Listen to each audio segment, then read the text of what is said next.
In my first year of lifting, I was able to achieve a 30-pound fat loss transformation that I am very proud of. But in the 2 years following, I've barely gained any muscle. At the start of each summer, I found myself lean, but at a very light body weight of only 128 pounds, meaning that I've essentially failed to gain muscle year after year. I now understand what went wrong in my diet and training, and will go over the things that prevented me, and are preventing you for making gains. Now, if you're in a muscle gain plateau, there are usually two things that you aren't doing right, which is either your training or your diet. Now, I'm going to start with training. With training, you either undertraining, which is, training too little, or overtraining, training too much, too intensely.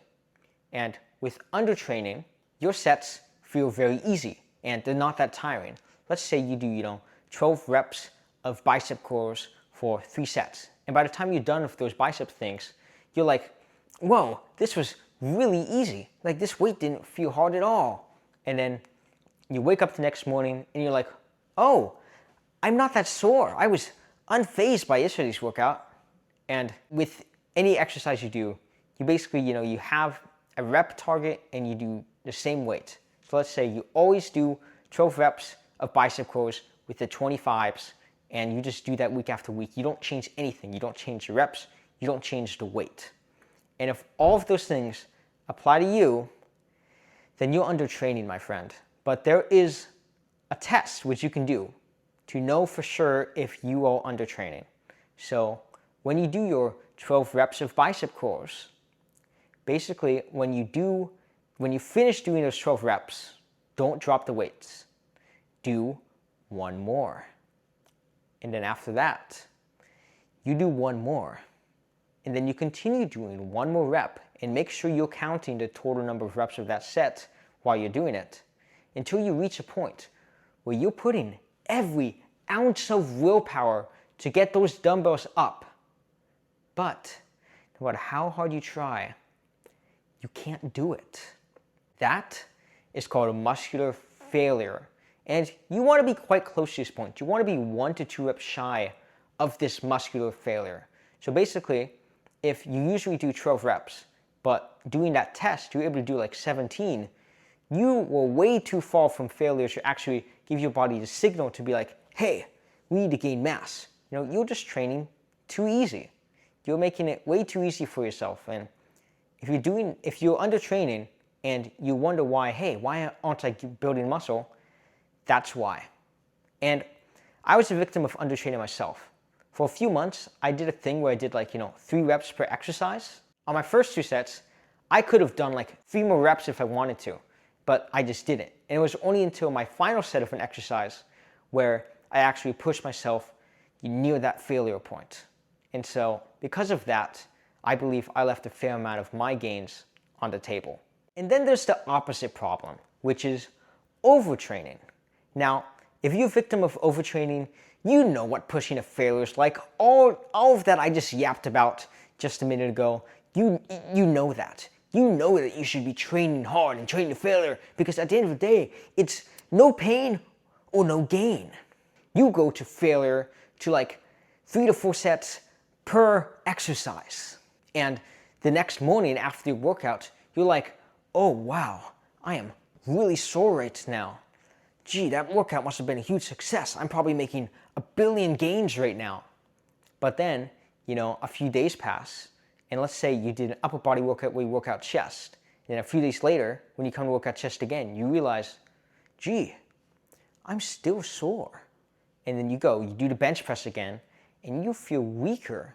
You just feel tired. Your chest, it's just not fully recovered. And yeah, if that's the case for you, and you're not able to progress in weight, you're just unable to progress for reps for weeks or months or, even years, then you're probably training too much. You're just training too hard.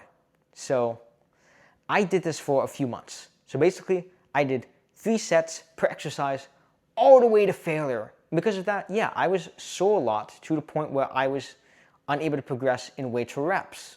But what I did was, instead of doing 3 sets per exercise, I still kept the intensity really high. I think that is extremely important. but I did only 2 sets per exercise with really high intensity. So just reduce the amount of sets you do if you're overtraining, and this will allow you to increase your weight, increase your reps over time, and will unlock those gains which you were unable to access earlier on. And now we have a brand new can of worms, which is diet. Now, I believe that my diet is actually the main reason why I've been stuck at the same weight for 2 years and haven't really gained muscle. And this is because I've never done a successful bulk. And when I mention bulk, you're probably thinking of those guys who are just eating McDonald's all the time and they just, get big and obese. But that's not what bulking has to be. Ideally, you're just giving your body a little bit of extra fuel to just gain muscle. Because at the end of the day, muscle is weight. So if you're not gaining weight, chances are you're not gaining muscle. Because in order to gain muscle, you just have to gain some weight. And because during my first year of lifting, I lost a lot of weight, I lost like 30 pounds, I was really hesitant to gain weight again because I was worried that, if I start gaining weight, wouldn't that mean I gain fat? And then my abs that I worked so hard to obtain will disappear? And that was just a big worry for me. I didn't want to lose my lean physique. And because of that, I never gave my body the bricks and mortar, the fuel it needed to actually gain muscle tissue. Now, from around September 2024 to May 2025, I did happen to gain around 5 pounds just by eating a bit more than I usually did. But the thing is that early that summer, I went on a 2-week backpacking trip, which was really intense. It was really fun. The view was really good. But because it was so intense, I ended up losing 5 pounds. So I basically just lost all the weight or muscle that I ended up building. So that was unfortunate. But after that summer ended, I was like, okay, I am going to bulk now. And what I did was I put myself in a 400 calorie surplus, which is quite a big caloric surplus if you didn't know. And I did this for a month, and then I realized I gained a bit of fat, because it was just too large of a surplus. It was too large for my weight. I didn't need that much. I overfueled myself. In reality, all that I needed to do was put myself in a consistent 150 calorie surplus. That's it. That's all you really need to build the max amount of muscle with the least amount of fat so you can stay lean. And the easiest way to put yourself in a slight 150 calorie surplus is to track your calories using an app. The best free one I recommend is Nutrition IX, and this has a pretty good food database and has a barcode scanner so you can scan many things with your phone. But the one I personally use is Macro Factor, and I just use that because it has a few extra advanced cool features I like being able to estimate how much calories you actually burn. But yeah, you may not know how many calories you burn, and the best way to find that is you just go online and just search up a TDEE calculator, and then input your height, input your weight, input anything it wants you to input, and then it'll create an estimate for how many calories you burn each day. So if you eat that amount of calories, you're going to stay the same weight basically. And then you just add 150 calories to that, and then you eat that amount of calories for a prolonged period of time, preferably over 6 months. You want to be able to gain a good amount. And if you don't track, then you don't have to. Just look at your ordinary diet, what you're eating right now, and if that's maintaining your weight, just add a really small snack to that. I mean really small, just like a tablespoon of peanut butter or a small granola bar, something really small that would you add on top of what you're already eating. And whether you're tracking calories or not, I still recommend that you track your weight every single morning. I personally use a smart scale by Renfo, and basically that can sync up to my phone, and then I have all that data on my phone. But if you don't have a smart scale which syncs to your phone, then just write it down on a piece of paper or write it down on your notes app and just have that data. And then every week, you have 7 different weigh-ins, 7 different numbers, and you average that out every week.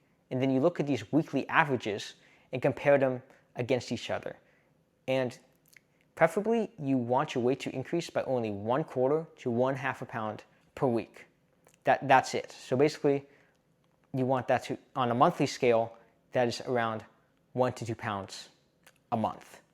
And if you're gaining more than that, if you're gaining at a faster rate than that, then eat a bit less. Eat either 100 less calories, or remove roughly a tablespoon of peanut butter worth of food from your diet. And if you look at these averages and they haven't moved in a couple of weeks, then either add 100 calories or add a tablespoon of peanut butter worth of food. And if you do those things, if you adjust along the way, that's how you bulk, and that's how you actually gain muscle. And that is exactly what I plan to do in the future. Now, if you haven't been making progress for a year or so because your training or diet was a bit off, then don't worry, you haven't lost gains forever. You've simply just saved a lot of your gains for the future. So as long as you lock in your training or diet, you're going to get those gains, and it's going to be amazing. Now, yeah, back to on how I plan to change mainly my diet. I have my training locked in for the future. And so this year, this fall, I'm going off to college. And during the academic year, I want to gain over 10 pounds. And I'm going to do that by staying in a consistent 150 calorie surplus, tracking with MacroFactor. And luckily, MacroFactor will adapt its estimate over time. But basically, I'm going to start off eating only 2,300 calories because I'm pretty light. I'm only 128 pounds, like I mentioned. So I don't need to eat a lot of food to be at a surplus. But chances are you may have to eat a bit more. And I'm going to, when I work out, when I weigh myself in the morning, I'm going to use those points to realize, okay, am I actually giving my body enough fuel to gain muscle? Are my workouts are they doing really good? Am I gaining weight at the right pace? And then I'm going to use that to adjust calories and stuff. And I'm going to mainly just focus, at the gym. I'm going to train really hard, do only 2 sets per exercise, and then just focus on adding reps and adding weights over those 8 months I plan to do a bulk. And yeah, I hope to hit 140 pounds because it just sounds pretty cool. And so I plan to hit 140 pounds by mid-April. And then I'm going to do a 8-week cut where I drop down close to 132 pounds. And hopefully I'm not only going to be heavier, but I'm going to simply just have more muscle. And so that's my plan to level up my gains in only 1 year. All right, I know I yapped a ton, so I'm just going to summarize everything I went over. Basically, analyze your training and analyze your diet. Are you training too little? Are you training too much? Are you giving your body enough food to properly grow and build muscle? Once you have to figure it out, once you figure out, okay, I need to go on a bulk, or I'm already eating enough, but I just need to dial in my training, then you have that and you're set. You're going to get out of that plateau and you're going to start building muscle again. And if you have any questions about any of the topic I've mentioned, because I've said a lot, then just leave it in the comments. I'm going to respond to you. This is a small channel. I'm growing it, and I just want, it would be nice for us to talk. And if you found this information useful, it would also be great for you to subscribe. I want to grow this community, make it strong and powerful. And also, I'm going to leave a sub goal. Let's get to 100. I'm pretty close. That'd be really cool. So if you could be one of the first 100 subscribers, that'd be super cool. Anyways, these are my other videos. Please give them a watch. I've put a lot of effort in them, and they're very entertaining. So lock in your diet, lock in your training, and have a good day.